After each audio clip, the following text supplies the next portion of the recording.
পাবনার ঈশ্বরদীতে রাসূল সাল্লাল্লাহু আলাইহি সাল্লামকে অবমাননা ও কটূক্তির প্রতিবাদে বিক্ষোভ কর্মসূচি পালিত। পাবনার ঈশ্বরদীতে বাংলাদেশ খেলাফত যুব মজলিসের ব্যানারে ও সাধারণ মুসল্লিদের অংশগ্রহণে পবিত্র ইসলাম ধর্ম ও মহানবী সাল্লাল্লাহু আলাইহি সাল্লামকে অবমাননা ও কটূক্তির প্রতিবাদে পথসভা বিক্ষোভ কর্মসূচি পালিত হয়েছে।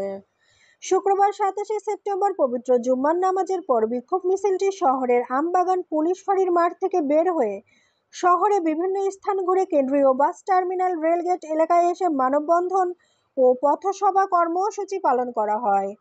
জানা যায়, প্রতিবেশী রাষ্ট্র ভারতে ইসলাম ধর্ম ও মহানবী হযরত মুহাম্মদ সাল্লাল্লাহু আলাইহি ওয়াসাল্লামকে অবমাননা করা, কটূক্তি করা ও মুসলমানদের মসজিদে ঢুকে মারপিটের হুমকি দাতার শাস্তির দাবিতে এই বিক্ষোভ মিছিল ও প্রতিবাদ সভা অনুষ্ঠিত হয়। এ সময় বক্তারা ওই দেশের সরকারের প্রতি এই ঘটনার সাথে জড়িতদের কঠিন শাস্তির আহ্বান জানায়। ভালো মান মর্যাদায় হিংস্র পাক পর্যন্ত নবীর সামনে এসে মাথাকে ঝুঁকিয়ে দিয়েছে। সম্মানিত উপস্থিতি, সেই নবী, যেই নবীর চরিত্র সম্পর্কে মহান রব্বুল আলামিন পবিত্র কোরআনে পাকের মধ্যে পরিষ্কার ভাষায় বলেছেন, ইন্নাকা লাআলা খুলকিন আযীম। ও দোস্ত, আপনার চরিত্র মহান।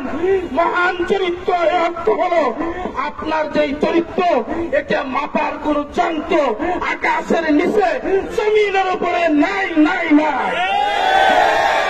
এই সমস্ত পৃথিবীর তুই কুলাঙ্গার, আমার বিশ্ব নবীকে নিয়ে তুমি জবান খুলেছ।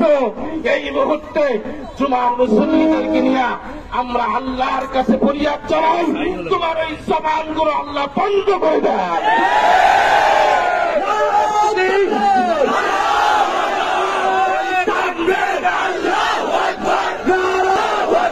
সংগ্রামী